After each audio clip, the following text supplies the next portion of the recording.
You can share the answers in the group to verify that. Okay, then we can discuss the motion under gravity. So when an object is falling down, then weight is the force, and weight is acting downwards to the center of the earth, and the opposing force is the air resistance. So we have this common observation that when we are moving at a higher speed, so air push or resistance of the air increases a lot.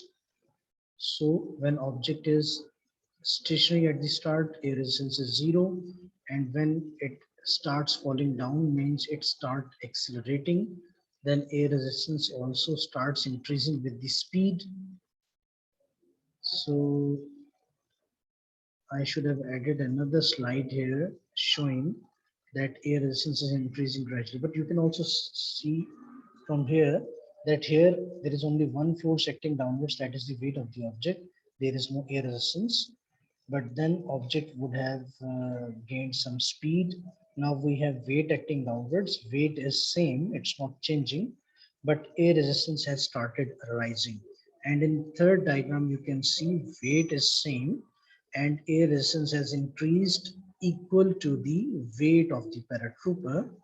So when both the forces have balanced each other, then acceleration will be 0, resultant force will be 0 and acceleration will be 0, and object will be moving at terminal velocity.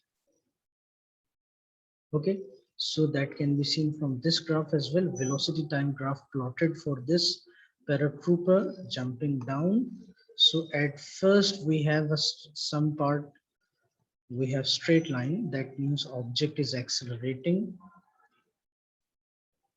okay, at a constant rate, and then we can say that gradient of the graph is decreasing because this graph line is tending to be horizontal, because we have an opposing force that is air resistance, and finally when air resistance and weight balance each other, then object achieves terminal velocity.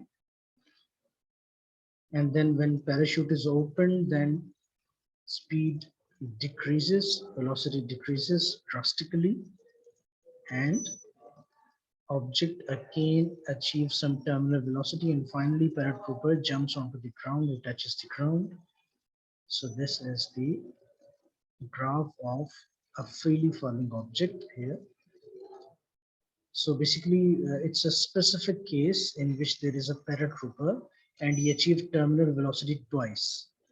But if we have some other object, for example, if we have a paper and we dropped it from some height, paper sheet, so graph will be till here. That's a specific, we will graph till here. If we have a piece of paper and we drop it from some height, so with increase in its speed, air resistance will increase and finally it will be moving at a constant speed. So that will be it for that graph, and finally it will touch the ground. So, but in this graph we have terminal velocity being achieved twice, because that is specifically for a paratrooper.